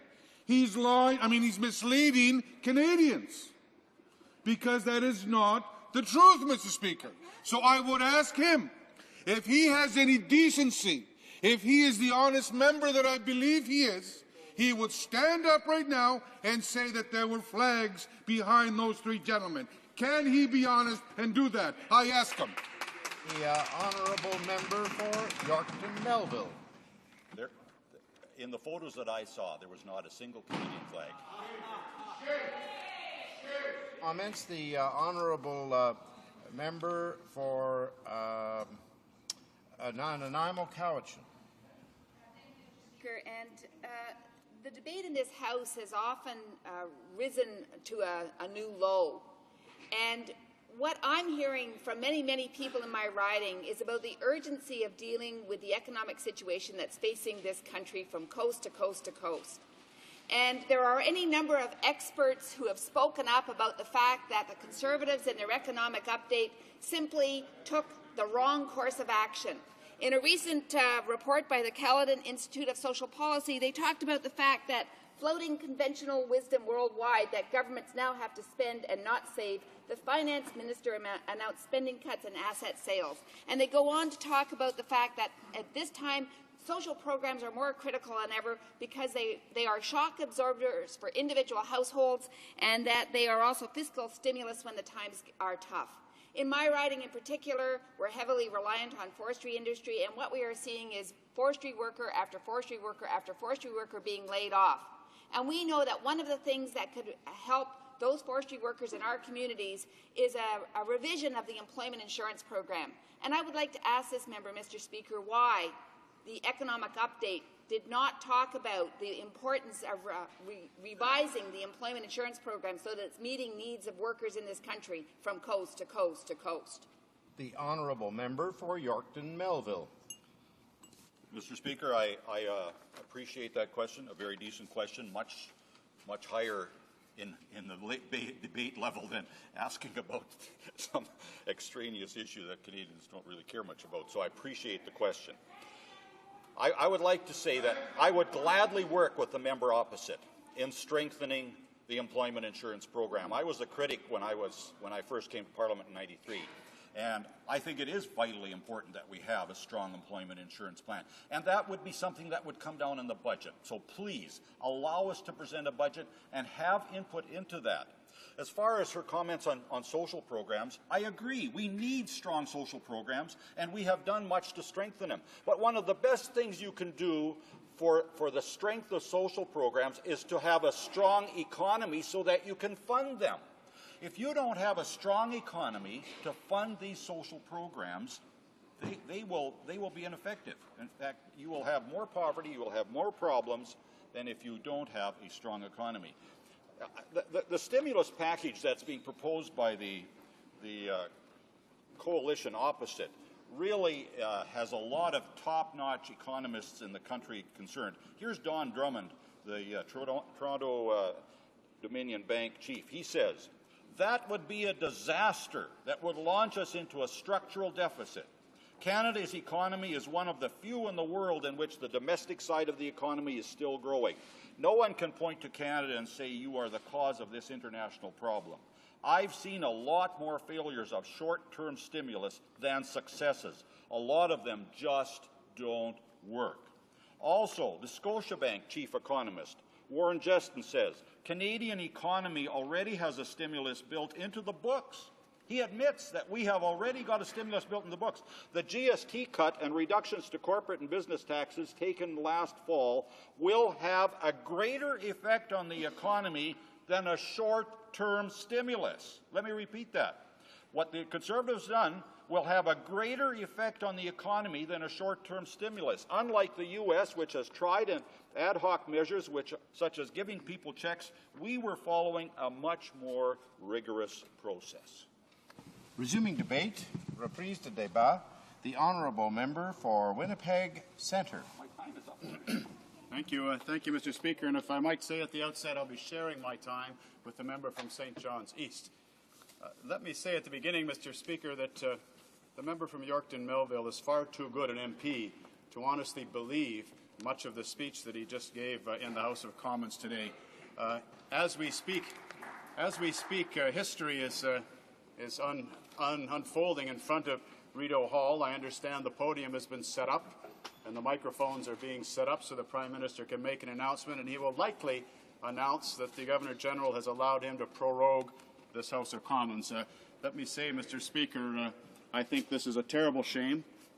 I think it would present a terrible precedent in that the executive, it's one of the fundamental tenets of our parliamentary democracy that the executive must be accountable, Mr. Speaker, to Parliament, to the legislative wing of our democracy. In this sense, the legislative wing, Parliament, the House of Commons, has decreed it has lost confidence in this government. All it wishes is the opportunity to express that non-confidence in a majority vote scheduled for Monday. The Prime Minister has run behind the apron strings of the sovereign to avoid that necessary vote that should take place on Monday. It's worrisome, Mr. Speaker, if the sovereign, in fact, overrides the will of Parliament. Kings have been beheaded for such things. If that's the case, if this is unfolding as we predict, then we are in a bigger crisis than just the death rattle of a bad government. We are, in fact, watching just that, Mr. Speaker, the death rattle of a bad government, because, for the simple reason, the Prime Minister blew it. The Prime Minister had every opportunity when he won a minority in the last federal election to reach across the aisle, to cobble together a working coalition, if you will, of all Parliament because of the economic crisis that we're in. In fact, the evidence of this is how simple and straightforward it was for the three opposition parties to come to agreement in a very short period of time that we need to work together. That tells me that the Prime Minister could have done the same thing if he had reached across the aisle in a spirit of collaboration and cooperation that one might expect in a period of crisis. If we were all paddling our canoe in the same direction, we could navigate these turbulent waters without this unrest that's unfolding as we speak. But no, instead of that simple gesture of goodwill, he reached across the aisle, all right, but he reached across the aisle to slit his enemies' throats in an aggressive act, a bombastic act, unnecessarily antagonistic act of reaching across the aisle. Instead of extending his hand in friendship, he slapped the opposition parties in the face. He tried to unleash a veritable wish list of neoconservative diatribe. Every single little irritant they could think of, they said, let's exploit this financial emergency, this crisis we're in, and get rid of the right to strike for public sector unions. What's that got to do with stimulating the economy? Let's get rid of all these nuisance pay equity claims. What's that got to do with stimulating the economy? Let's pull the rug out from under our political opposition's ability to participate in the next federal election. What has that got to do with stimulating the economy, Mr. Speaker? That is what so sorely offended Canadians, and certainly all three of the opposition parties, to the point that they said, enough is enough. We will not tolerate this bullying any longer. We want to get down to business, Mr. Speaker. The second thing I will speak about is another historic event is unfolding across the nation as we speak. At this very moment, crowds are gathering in 10 cities across the country, one of which is right outside the House of Commons. A large pro-coalition rally will be taking place there, as it will be in Winnipeg, where they expect a crowd of over 1,000 people there. And right across the country, Canadians will be expressing their support for the coalition government that is cobbled together between the NDP and the Liberal Party. Mr. Speaker, I want to take a little bit of my time to condemn many of the speakers for the Conservative Party in the context of this debate who have been gnashing their teeth and rending their garments in a reckless and irresponsible way, fear-mongering to the point that they're actually hate-mongering towards the people of Quebec. Mr. Speaker, I have heard people vilify the people of Quebec with spittle spraying from their mouth, just vehemently condemning the good people of Quebec. They are burning bridges. They are engaged in a scorched earth policy that they will live to regret, because how are they going to ever go to the people of Quebec in a subsequent federal election and ask for their confidence with the things that these people have been saying in the context of this debate? Mr. Speaker, they are setting the cause of national unity back by decades with their irresponsible, reckless, and I suggest hateful debate. It really has been an awful thing to witness. What happened with the coalition that is developing this exciting prospect is in fact giving effect to the will of the people as expressed in the last federal election. If you're a true Democrat, you will accept that majority rules. Well, the majority of Canadians, as represented by their elected members of Parliament, oppose this government and oppose the direction that this government is trying to take us. We are a multi-party democracy, Mr. Speaker, and maybe the era of majority governments in Canada has come to end. Maybe the fact is that you're going to have to water down your wine somewhat and work with the other parties if you want to govern this country. Maybe that's the new political reality that the Prime Minister was too slow to realize. Or perhaps not the Prime Minister, that Tom Flanagan was too slow to realize. Because surely this strategy has Tom Flanagan stamped all over it. The idea of exploit the economic crisis to smash your enemies. Never let an economic crisis go by without exploiting its virtues. Read Naomi Klein's shock doctrine, Mr. Speaker. I think it would be a revelation to my colleagues opposite. In many ways, Mr. Speaker, the type of cooperative collaboration between the parties is exactly what Canadians would expect their representatives to do if we are, in fact, going into a period of economic turbulence. They want Canadian representatives and politicians working together with a common agenda. Let me tell you how easy it would have been for the Prime Minister to do the same thing. He could have been a real statesman. He could have stood up and said to all of the opposition parties, brought the leaders into a room and said, look, we're going into a really rough period, just like you do in a time of war. We're going to have to work together. Let's set aside the things that divide us and agree upon the things that unite us and move together as a nation until we get past this turbulence. At least postpone those things. That took real leadership from my colleagues from the Bloc Québécois. They admit they are still dedicated to a sovereign nation of Quebec. That is their right. They're democratically elected to be here. That's what they care about. But they said, we're going to set that aside for a period of 18 months and maybe longer while we all work together to get through this turbulence. That's leadership, Mr. Speaker. That should be recognized and acknowledged, and I think the Canadian public sees that. The rest of us have put left our political baggage at the door of this place. The Liberals and the NDP have been squabbling and scrapping for as long as anybody can remember, but we have agreed to set aside those things that divide us and work on those common things that we all care about.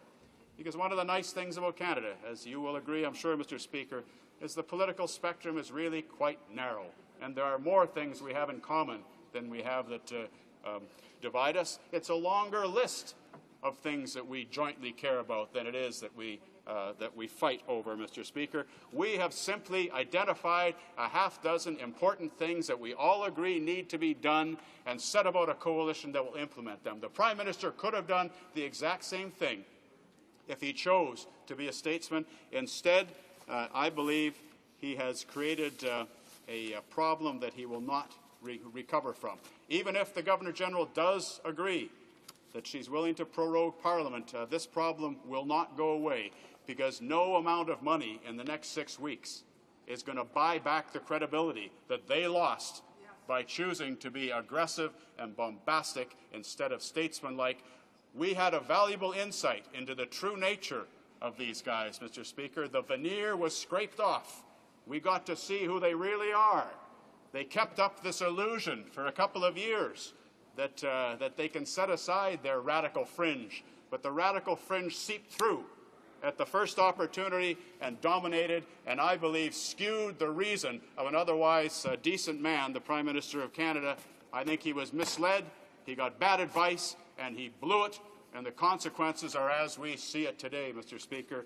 He has lost the confidence of Parliament, and a new government will take over that represents the majority of Canadians with an agenda that is necessary and that is well crafted and that will be implemented quickly.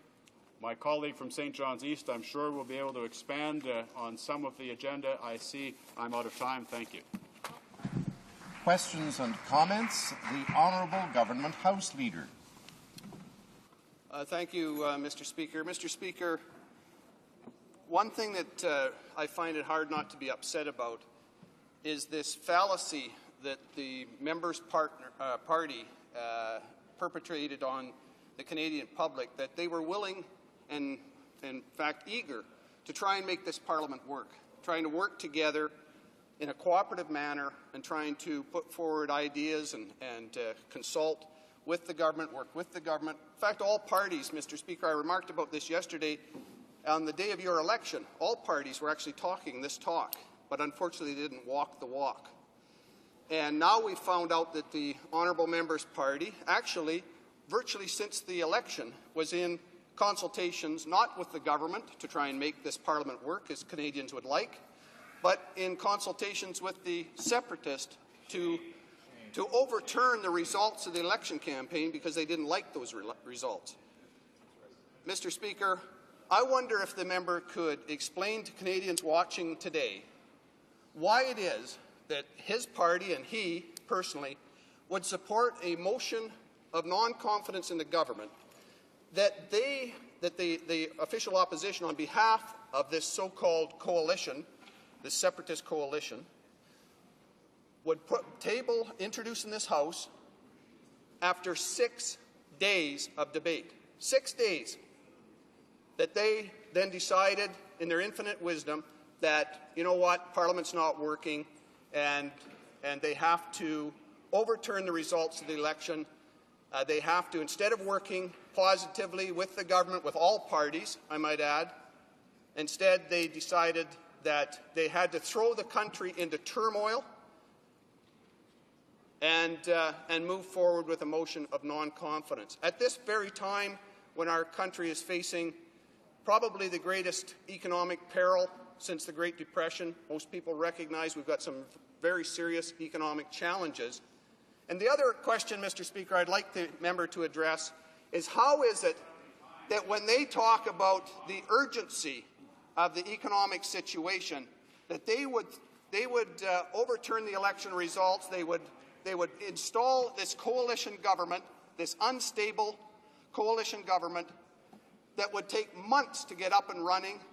Why won't they instead agree to wait for the budget that we have committed to bringing forward after consultation on January the 27th? The honourable member for Winnipeg Centre. Mr. Speaker, it's one of the basic fundamental tenets of a parliamentary democracy that the executive must be accountable to the legislature. That's all we are asking. We are asking for the opportunity to vote on the financial update, or the FU, as it's come to be known across the country. We want to vote on the FU on Monday, and I believe they will lose that vote. It's a vote of confidence, and we will be able to express our non-confidence in the government. But what could be more fundamental than the executive being accountable to the legislative? There has been rebellions fought on this issue, Mr. Speaker. I would also be critical if, in fact, the Governor-General does prorogue Parliament as per the request of the Prime Minister. Is a very worrisome situation that the sovereign of this country will be overriding the will of the legislative arm of our democracy. There have been kings beheaded for such a thing, Mr. Speaker, and it is extremely, extremely worrisome. So my colleague, the Government House Leader, is far too good a Member of Parliament to ignore these basic fundamental tenets of our parliamentary democracy, even if it does have adverse consequences to the party that he represents.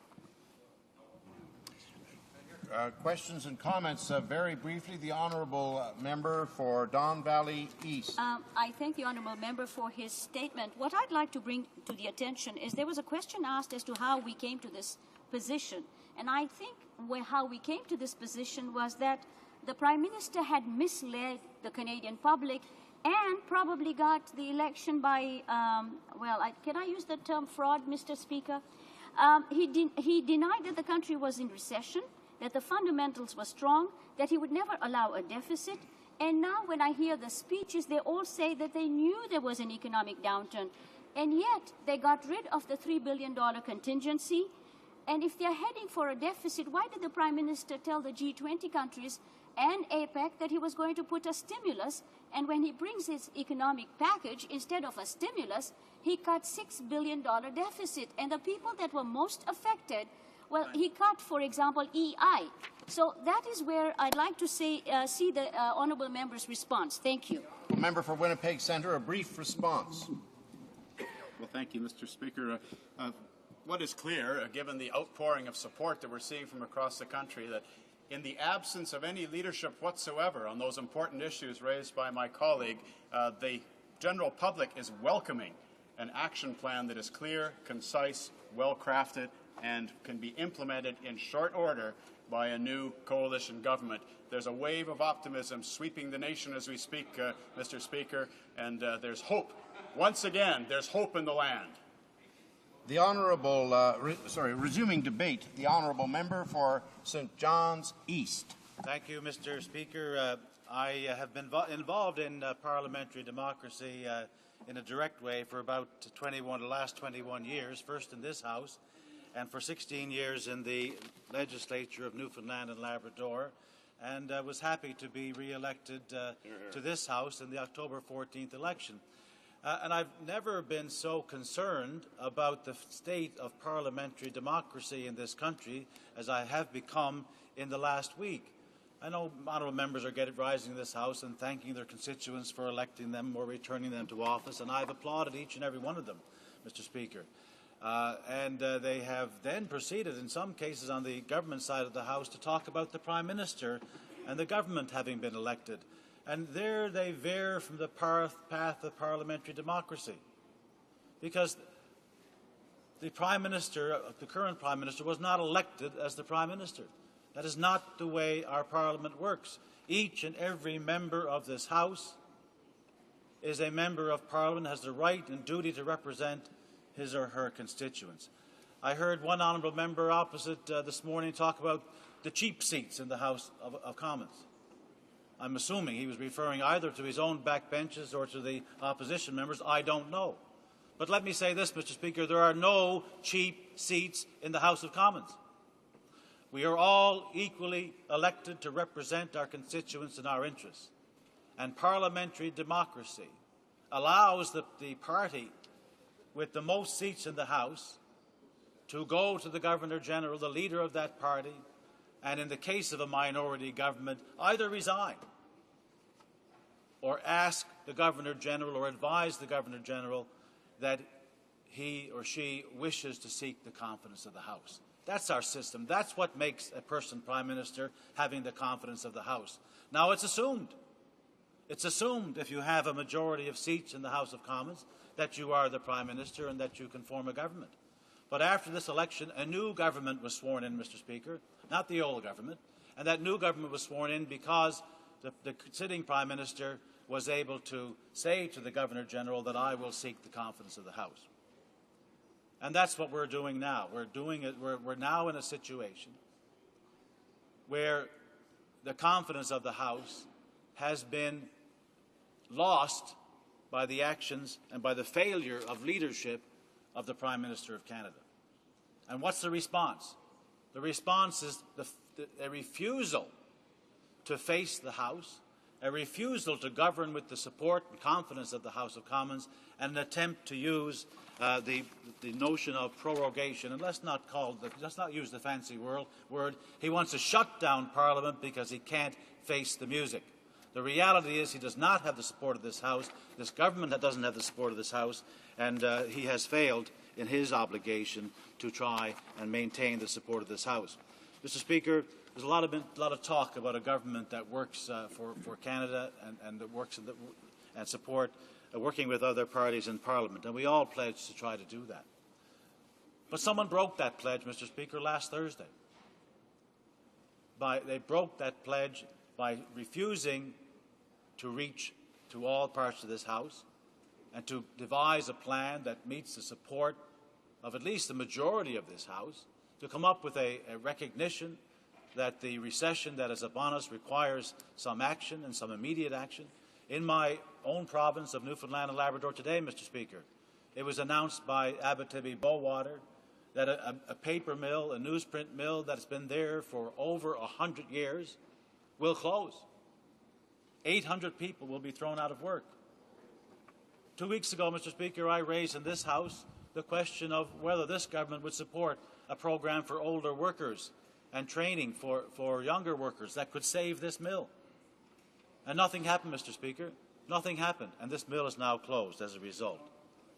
Mr. Speaker, there's only one party in this House that's standing in the way of a government that works for Canadians. The opposition parties worked together to come up with a plan that would allow us to have a government that would work for Canadians, and that's a Liberal NDP coalition. And that coalition has a policy accord that's designed to address the present economic crisis. A lot of misinformation, Mr. Speaker. Secret deals. There's no secret deal. The deal is right here, Mr. Speaker. It's on the website. It's there for everyone to see. Not only is it on the website, Mr. Speaker, it's very clear and plain what the arrangements are. And the arrangements are with the Bloc Québécois is that they will not defeat an NDP Liberal coalition for a period of 18 months. So what we have, Mr. Speaker, is a promise of stability for 18 months. This government cannot deliver that. They couldn't deliver stability for 2 weeks or 3 weeks in Parliament.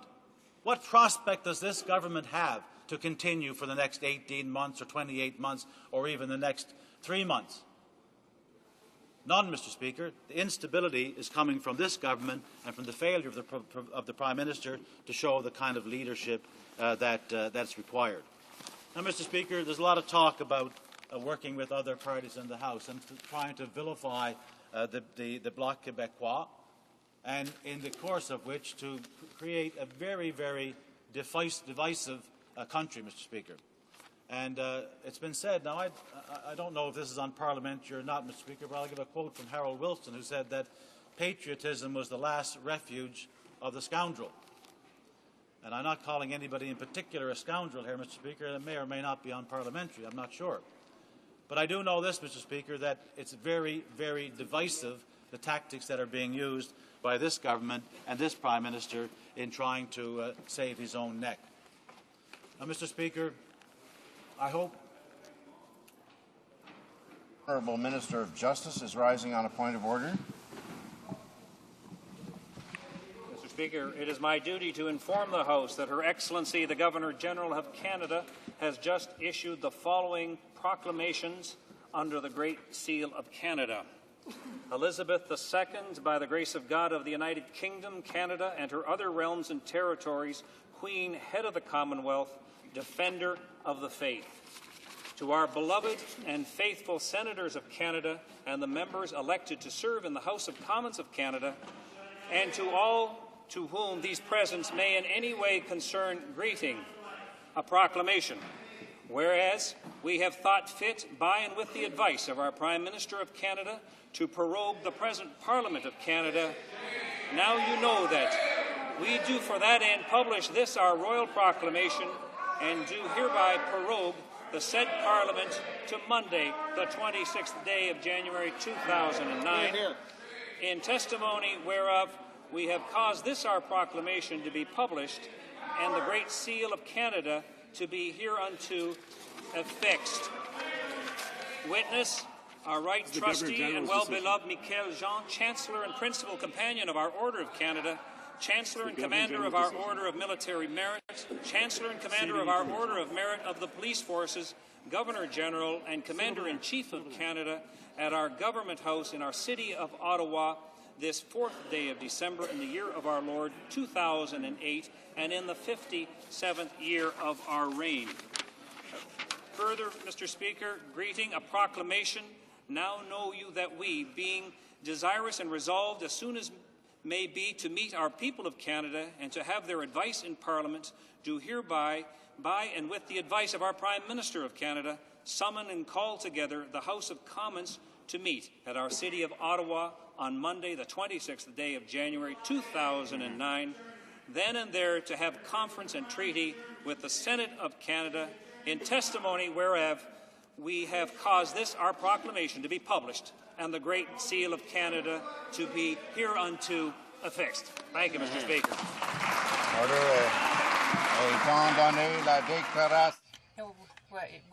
The House has heard the statement made by the Minister of Justice and Attorney General for Canada. Therefore, I do now leave the chair.